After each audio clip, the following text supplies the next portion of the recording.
कुछ लोगों को आलस भी आ जाए ना, जब जैसे जैसे पानी का छींटा पड़ता है ना, उठ के खड़े हो जाते हैं, जैसे बच्चे सो रहते हैं मतलब पानी का छींटा मारते हैं। तो ये थोड़ा ऐसे काम करता है कि सभी लोग को उत्साह, अगर आलस आने लगे और बोर होने लगे तो उसके लिए ये भजन जो है अमृत का काम करता है, सबको जागृत कर देता है और थोड़ी देर फिर चार्ज हो जाएंगे, सुनते रहेंगे, जैसे शुरू होगी भजन शुरू हो जाता है।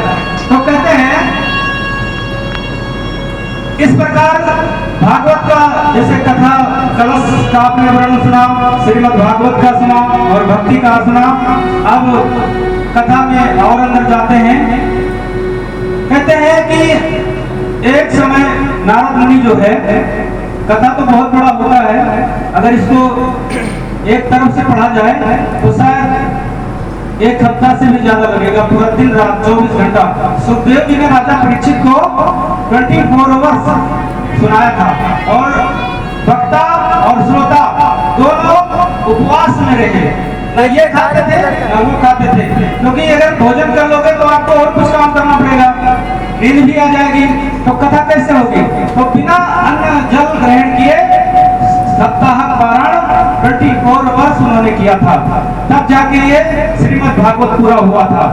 इसलिए जब कथा किया जाता है तो संक्षेप में छोटे छोटे कथाओं को जो है बताया जाता है।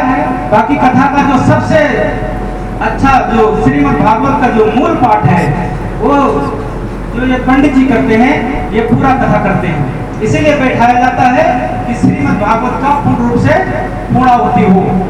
ये जो है यही सबसे मेन कथा, ये जो भागवत है ये सबसे मेन होती है। बाकी ये तो कथा रूप में सबको समझाया जाता है। तो इस प्रकार नारद जो है कहते हैं कि नारद मन ही समझ लो, मन कभी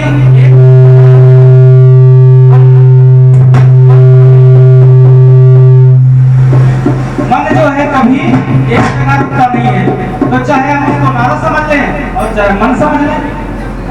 तो ये बड़े उदास थे, ये जो है बद्री नारायण धाम में गए और वहां मुंह लटका के बैठ गए।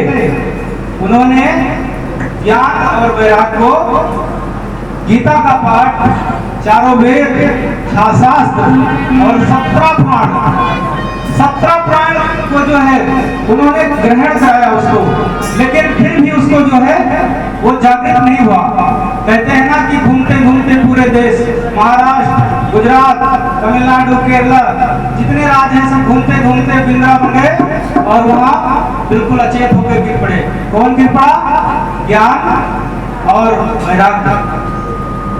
क्योंकि कहते हैं कि कलयुग जब आया ना तो कलयुग सबसे पहले किसको खत्म किया? ज्ञान को। राजा परीक्षित जी का ज्ञान ही तो हर लिया था जब सांप गले में लटका दिए थे, नहीं तो क्यों लटकाते भाई? बाद में उस मुकुट को निकालते ही उनको ज्ञान हुआ, अरे मेरे से क्या हो गया, अनर्थ हो गया, ऐसा कैसे हो गया? अपने पत्नी से कह रहे हैं। तो सबसे पहले उसने ज्ञान को हर लिया, फिर वैराग को भी खत्म कर दिया। क्योंकि वैराग का मतलब हुआ जो प्रभु दे उसी में गुजारा कर लेना, वो वैरागी है। वैराग दूसरे कुछ चीज का अगर अपहरण ना करो तो वैरागी ही है। तो उसने वैराग को भी खत्म कर दिया। बची भक्ति, भक्ति भी खत्म ही हो चुकी थी, लेकिन उसमें थोड़ा सांसें थी कि किसी से बोल ले। क्योंकि भक्ति जो कहते हैं ना, भक्ति बहुत जल्दी खत्म नहीं होती।